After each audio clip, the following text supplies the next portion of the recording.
Well, hello, everyone, and welcome to this episode of the HR Tech Chat video podcast. So happy to have you, all of you, with us. We're here today with Danny Schulz, who is Senior Manager of Payroll Systems and Taxes at Kohler. Welcome, Danny. Hey, thanks for having me, Brent. Yeah, it's really good to be here. Excited to talk about payroll and all the fun stuff that goes with it. Yeah. There's so much more that goes to payroll than sort of the layperson might expect. And I know we want to talk today a little bit about best practices around global payroll, which I'm really looking forward to. But before we dive into it, if you wouldn't mind, it would be great if you could just share a little bit with our audience about your background, what you do today, and where you come from. Yeah, sure. Excited to do that. I started with Kohler. It's been about 10 years. Before that, I have an accounting background. I spent a lot of time I did my 4-year stint in public accounting and realized it wasn't quite exactly what I wanted to do forever. So then I switched over to industry with my main focus was tax reporting. And so I landed a role with a company called Valrath, and I did sales and use tax reporting and fixed asset reporting. Kohler gave me a call, and I was leading up their sales and use tax information, indirect tax practice, and then payroll tax was part of that at the time. Had a great opportunity to come over and lead the payroll team here at Kohler. I've been doing that the last 3 years. I always say that the prior manager must have some crystal ball I haven't yet found to exit right before COVID. And COVID certainly provided a lot of great insights to how payroll operates and really just how important it is to organizations. And so it's probably one of the first people to say really thankful for that, because I think it let payroll be the star and shine the light on a lot of things. So that was really great for us at Kohler. And then, I was promoted from my efforts related to COVID, really, from a global perspective. We're early on our journey at Kohler. We've done a lot of research. We're starting to get the org figured out. And right now the US team reports up through me. The UK team reports up through me. We're starting to branch out to some other ownership of other countries in Europe with the European team, and then super excited to do that. And we still have some Canadian processing that we're doing in the US as well. Yeah. I mean, this is, Kohler, just hearing you describe it. I mean, this is really sort of a great example of, what global payroll can look like and just how complicated and complex it can be. And I know that you've learned a lot. You knew a lot already, but you've learned a lot around, what it takes to get global payroll in order. And I guess one of the first questions I have for you, and kind of thinking about, what the best practices of global payroll are and all of that. What is bad global payroll? What does a bad global payroll setup look like, or a suboptimal one? What are some of the headaches that come to mind? Brent, the real easy answer is one that the employees don't get paid, right? Or they're not getting paid on time. There's a lot of errors. You're not tax compliant, and you have a lot of penalties as a result of that. That's really going to get you in trouble fast. It's going to put a spotlight on you from a jurisdictional and an audit standpoint.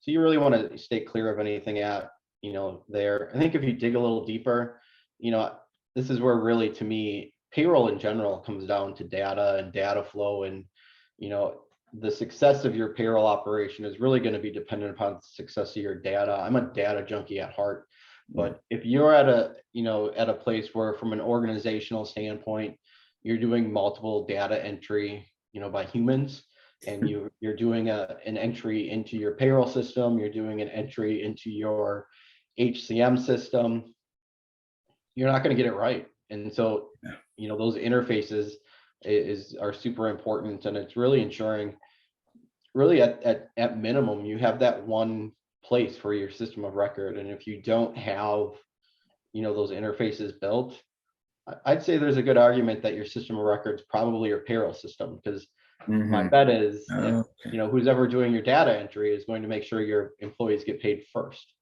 nobody's coming to work volunteering, not that I've seen yet. Everybody wants their paycheck on the normal cycle, Yeah, whether that's weekly, bi-weekly, semi-monthly, once a year, whatever it is. And it's really important that you get it as accurate as you can. And so that's really that the bad data is going to get you far. And you want to make sure the employees get paid and they're paid right, but that you can also pull reporting from the right spot, and that's yeah, one of the hardest things. yeah. I've heard elsewhere this idea of, you know, touchless payroll, which is sort of the ultimate, right? But this idea that the more hands that touch the payroll data, the greater the risk there is for error, right? And you also have to worry about, from what I've heard and learned, is that you have to worry about employees' personal identifying information, PII. That's a big deal too. The more people that are touching it in the organization, there's, even not even out of malice really, but just inadvertently knowing that information, or sharing it in improperly by accident. Even it can be a real ball of wax. Yeah, that GDPR is something that we're focused on heavily, and I'm really interested to see where it goes. As far as the U.S., there's some California starting, some states are starting to pick up on it, but certainly over in the UK, there's they sort of started the trends, and it's the right to be forgotten, and really just keeping enough information on employees is going to be super important in protecting the information. And the last thing you want to do is, the last thing I want to see is a company that I'm at, there's a data breach and somebody got into our systems and all the social security numbers, or any of the PII gets out. That's something I think that's a payroll nightmare, whether it's the information out or all the wages that you pay everybody out. And there's just so much information there, whether it's aligned with your benefit system and potential leaves and health information. That data is very valuable, and I know that people are trying to penetrate the systems all the time. Yeah, yeah, and you're looking at more than just sort of a nightmare in terms of fixing it, right? Repairing the situation, which you have to, and but you're also looking at a potential damage to the employer brand, right? And so you're looking at a retention, and this really cascades down where you can't even really necessarily measure all the potential, deleterious effects to the organization. Yeah, and protecting that brand is something we try to do a lot. Thankfully we haven't seen anything like this yet anywhere I've been, but Right. I can tell you that they're trying. I got an email this week from somebody to my personal email account, and I don't know how they got me, or they got an employee that I knew, and sent an email saying, hey, I can't get my work computer is locked, I need to change my direct deposit, my bank account was closed, send me the information on how to do that. And obviously we have means and procedures set up, so it was totally fake, but you alert the employee, you don't let things like that go to waste. And those are scary things. I've as every payroll manager has seen the email from the CEO where it says, hey, I need all the W-2s, and then that's something that you're just going to see come the end of January, February. But you have to be diligent. We've got a great security team that does a lot of great phishing training for us, and I think that leads to us trying to protect the information as best we can. Yeah, yeah, yeah, yeah. Just thinking about further, what are some of the challenges? I just pivot a little bit here in terms of bringing order to global payroll. Or maybe here's a follow-on question, both of them at the same time. Are there any sort of basic or first, second, and third steps? Is there sort of a common or a well thought out sort of cadence of steps that you should always take when you've just finally decided, you have buy-in at the organization, you finally decided, hey, we need to bring order to our global payroll, bring it under, solve for it in a modern way. What are some of the first steps that you take? Yeah, I think the first step is really knowing your landscape. I think if you look at, some entities, and Kohler is certainly one of them, where, we've, started identifying who owns what where. And from a payroll standpoint, part of the organization, it flows up through finance. My team, we report up through tax, which rolls up through finance, and, other parts it rolls up through HR. And certainly HR and finance top leadership might not always be aligned on how that all works, but it's really getting your organizational structure right. And then it's knowing where the employees are and how they get paid. We have a lot of entities at Kohler. We certainly have a lot of people at Kohler, and they get paid a lot of different ways. And so it's knowing who's using what systems, where are we leveraging relationships with, multiple partners, and really knowing the landscape. You might know that you have 15 employees in one country and they got to get paid, but you might not know, of those 15, you might have partnerships with 3 different accounting firms, because they might be with 3 different entities in the country. And so it's a lot of times, I've seen where, as through M&A or whatever, your population grows, and keeping up with everything isn't always the easiest thing to do. It's that full landscape, and knowing that is such a challenge with large organizations, especially if they, grow up like Kohler, where you have different legs of the business. The power business, the plumbing business, hospitality businesses, and then even with power, we have engines and generators. My pup's really excited about that stuff too. And then really, it's, you gotta figure out the leader and be committed to the change, right? That's important.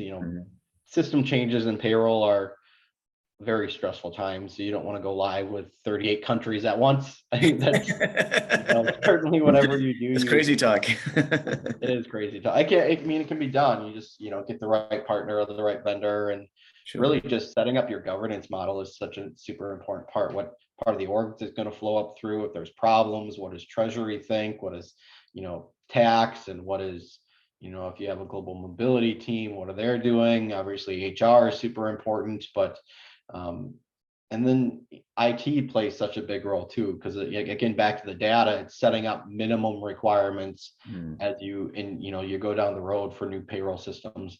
Make sure those interfaces are there. It might cost a little bit more money to set up, but you get that back on less errors and turnover. Employees aren't willing to take errors on their payroll. They're just not.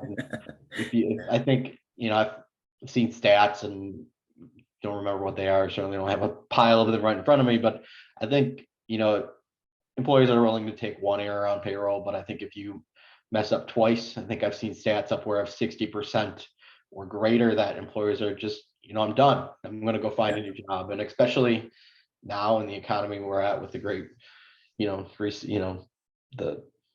change of work.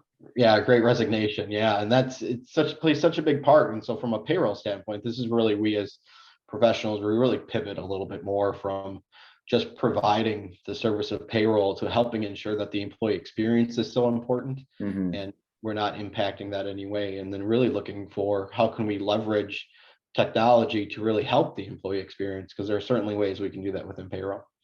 Yeah, you mentioned those stats that are out there, and there are plenty of them around.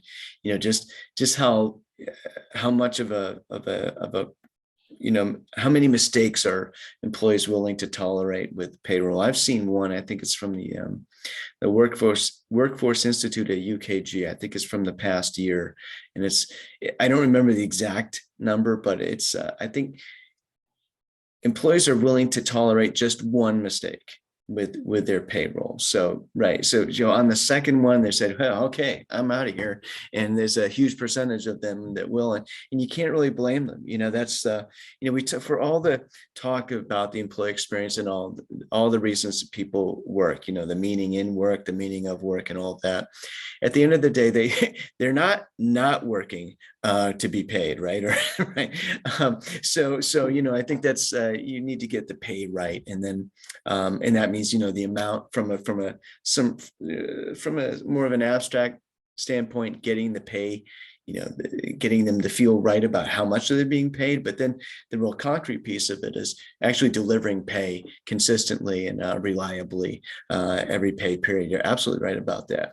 I'm trying to think of the word and I can't for some reason. I'm having a mind cramp, but you described kind of like exploring the organization, investigating who owns what, and just learning all the nooks and crannies, and just that big tapestry, that complex tapestry in a global organization of, what entities are doing what and who's owning what. I maybe akin to maybe conducting forensics, although forensics are, have to do with something that happened in the past, I think, but technically. But there's another word that's escaping me, but I wish I could think of it, because it'd be a great way to describe this, I think. But that's a huge undertaking.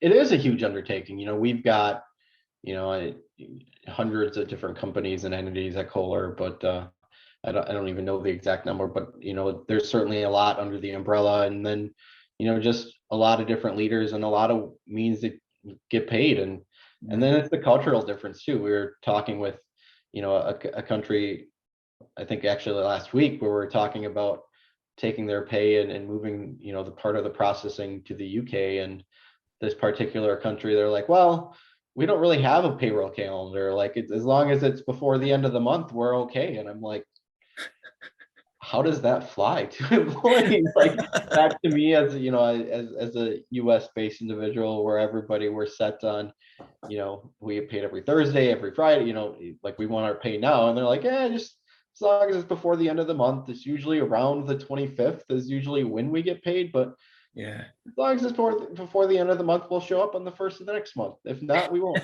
And it's just, That's the culture plays so much a role in all of this, and really getting it right. But it's, those diversified entities like Kohler, just, laying out and understanding, just, again, your data, who owns what, how the structure looks like, so important. If you don't get that right, like, you're just, it's not going to work. And it's the lift, and then it's, it has to be a living document. You can't just do it once in 2022 and then look at it and leave it sit there, and then come back in 4 years and reopen it, because it's going to be outdated. People are going to you're going to have people turnover, you're going to have organizational change, you're going to have acquisitions and divestitures and all that stuff, or such a living and breathing thing.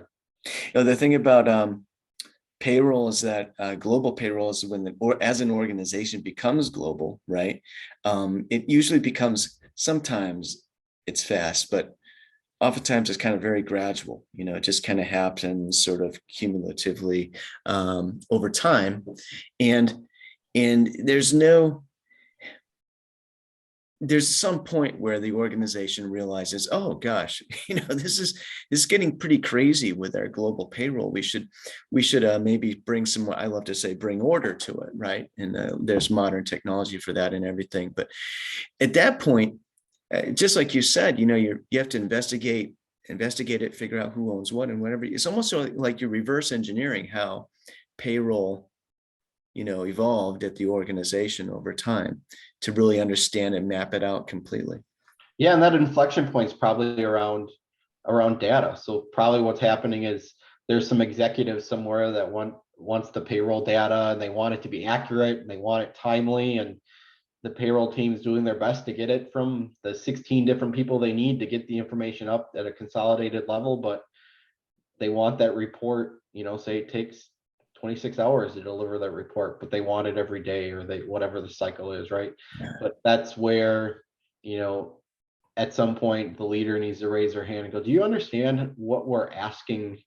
And in order for us to deliver this report, how many systems we have to touch? And there's certainly, ways to automate bad processes in there. And oh, we pull this report from here, overlay some RPA and da da da da. But that doesn't mean that you need to accept a bad process. Sometimes you need to step back, look at it at a higher level, get the right people on board, and help you get there. That the data the data in payroll is so rich, and it's, making sure that it can be used in the org.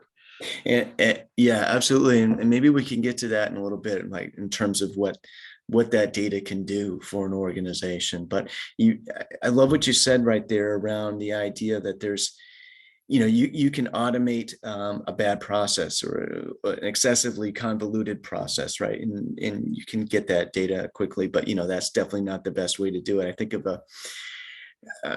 we might make some enemies here. I'm thinking of a German-made car versus a Japanese car, right? The classic German, over engineering or making things. It's great, as complex as possible. It works great, but why do it that way when you could do it the other way? Maybe that's not the greatest analogy, but in any event, this is actually a good segue, because you mentioned to something else we want to talk about, because you mentioned an executive might come in and say, hey, I need to know A, B, and C from XYZ data. I need to know it. I need it now, every day, but it takes 26 hours to get it.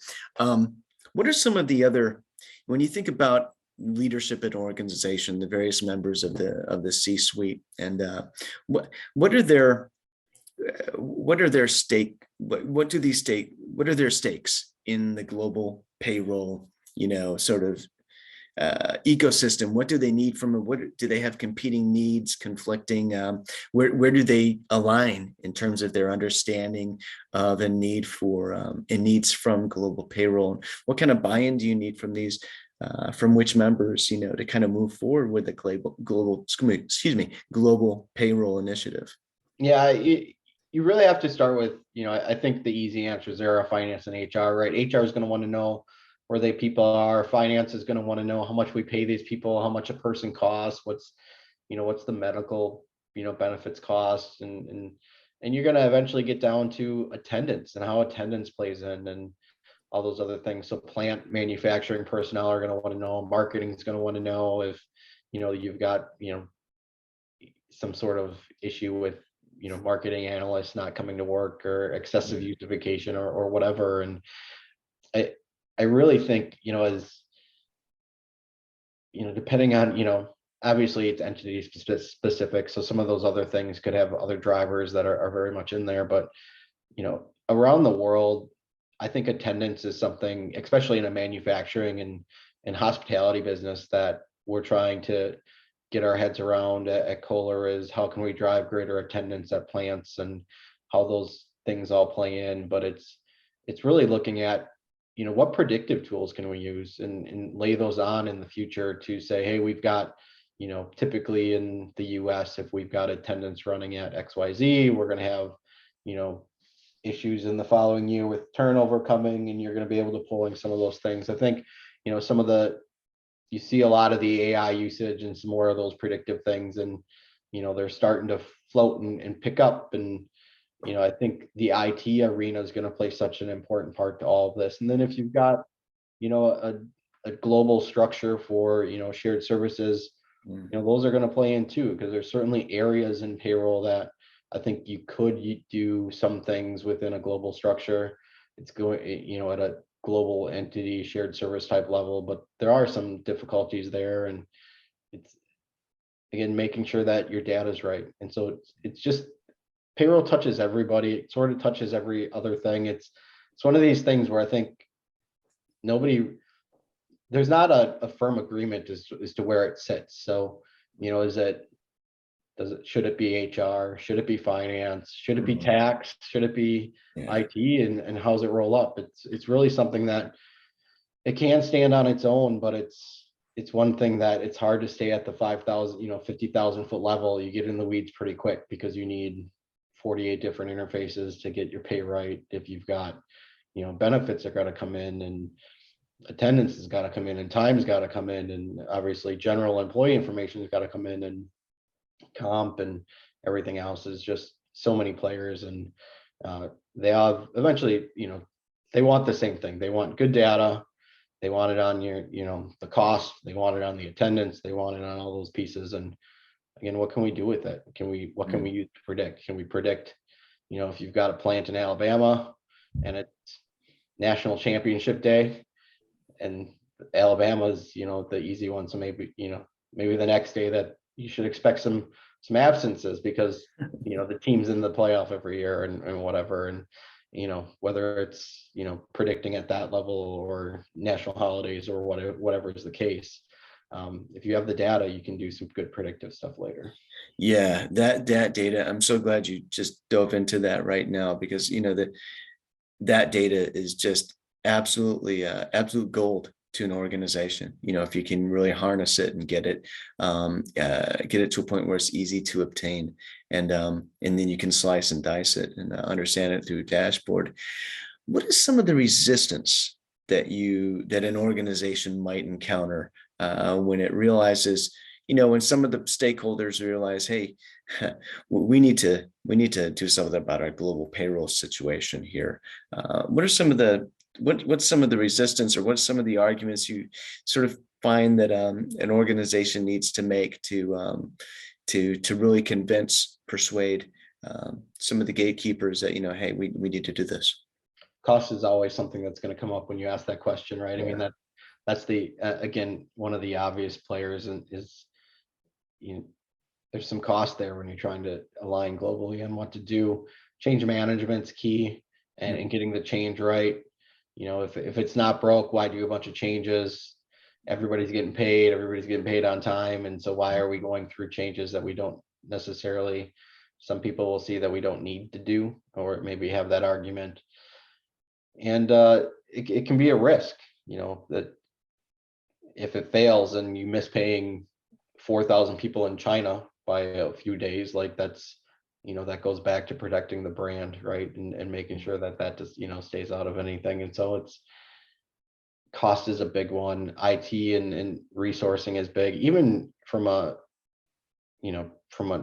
information technology standpoint. The RFP process to go to vendor, and find a global payroll partner. 5 years ago, the vendors in the space and the partners in the space, they weren't as good as they are now, and everybody's getting better.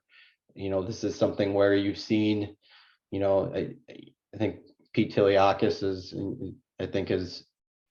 been on, or I've seen some stuff on his Twitter feed where he's talking about the investment in that companies are putting in to global payroll, and the payroll engines is huge. And it's, billions and billions of dollars being poured in because they know that there's a need and a desire now. I think this is where, 5 years ago, there was money obviously being put in and invested, but it's just changed so much, and it's again blown up. And I think maybe it's a result of COVID. And one of the outfalls of it is, people needed to know more about payroll and they couldn't get it fast. And so it's being put in through there. And I think hopefully, where you're getting spots and you're in the right organization where you've got, the faith to build it out and get the data right. Oh yeah. I'm glad you brought it up. I'm actually remiss to mention that both you and Pete Tiliakos are members of our Global Executive Advisory Council. So thanks for bringing up his name, because I wanted to mention that. You talk about this sort of massive acceleration of or increase in investment in global, figuring out, the technology for global payroll, right? And I think you're right. I mean, in terms of what are the reasons, or what are the factors driving that? You have this push to become sort of a borderless workforce. This is a new term that we're seeing. We have work from anywhere is so scary. That's so scary to me from a tax guy perspective and a payroll guy perspective, right? I mean, I look at that and go, just the nexus issues. I grew up in tax, right? And so if you've got employees tripping into other countries and they don't have tax treaty agreements, it sounds easy, right? I'm just going to go work at a work hostel in Chile for three months, right? Yeah.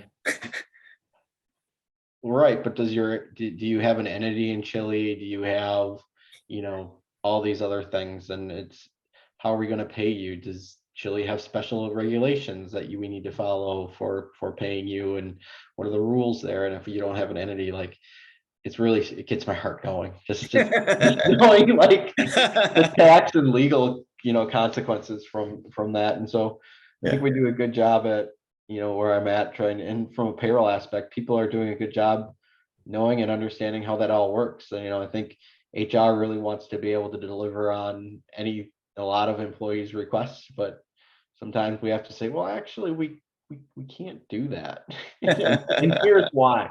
And eventually you can do it, but there's, the risk and, the investment, and for the right employee, it might be worth it, but otherwise you got to talk to the employee, and sometimes you got to deliver the bad news that, yeah, maybe we shouldn't be allowing you to work from Antarctica for 6 months.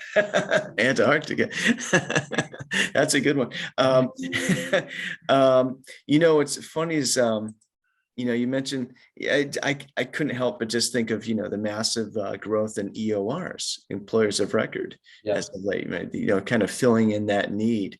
And Well, that's part, I would argue that's part of the reason why, right? Is mm, organizations are realizing the complexity around that. And so if you have a good partner and a great EOR, and, that can help you, right? And help you be, more favorable for your employees to build those things out. But there's certainly additional cost. It goes back to dollars and cents. That employee no longer costs you X, it's X plus whatever premium that is, whether it's 30, 50, whatever, the percentage is there. And it's, again, the tax side of all that is so expensive, and just the nexus creating issues, and it's complicated.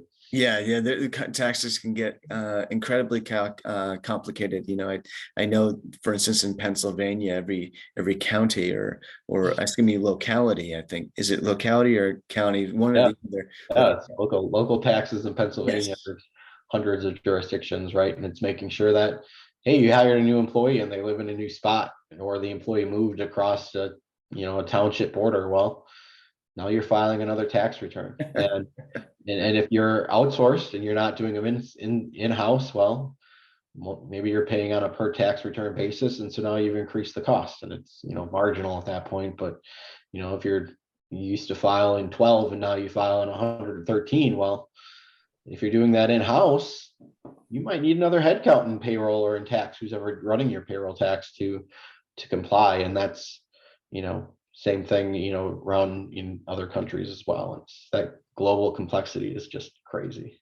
What really fascinates me about this is just, sort of the the opportunities that change can produce in business for employees or for individuals, right? And how you juxtapose that with the sort of the very slow formation of regulatory frameworks that are very iterative in terms of how they've developed, and you just can't expect those types of the call it a gauntlet or something, right? You can't expect it to just kind of adapt on a dime, right? So this is this idea that you know well, there need to be conversations probably, with between the various stakeholders at play to kind of say, hey, look, we understand the need for these compliance related issues. Let's work together to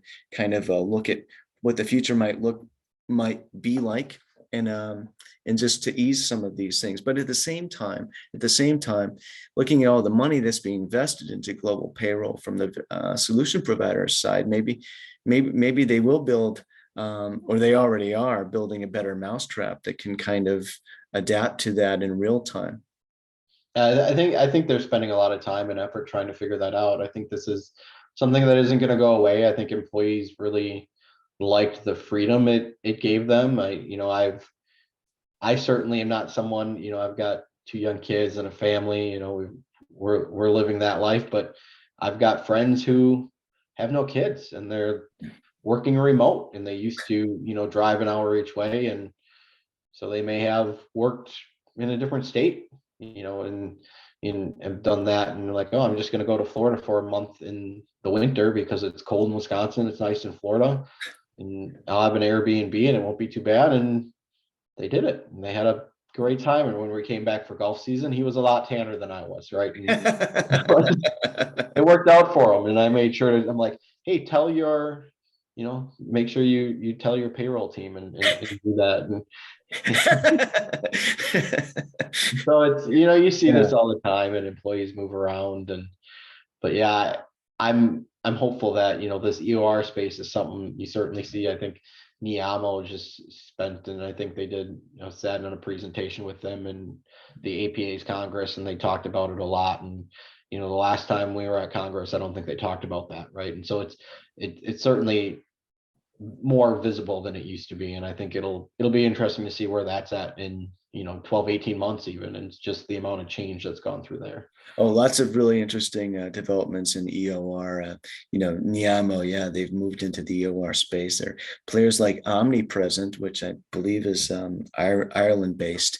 I believe they're in that area, and they are EOR and more, from what I understand. We just briefed by them recently, and of course, Globalization Partners and Deal and all these players. Yeah, there's so many players in that space. It just keeps expanding too, and that's again the investment that goes in, right? And seeing and just got to be careful. You got to make sure you pick the right people. You do your RFP right. You go through the compliance questions, and you make sure that they know what they're talking about, and it's a good fit for your org. That's important too. Yeah. I'm looking at the time, and I realize we've gone a little bit long. It's been very interesting, but we should probably wrap it up.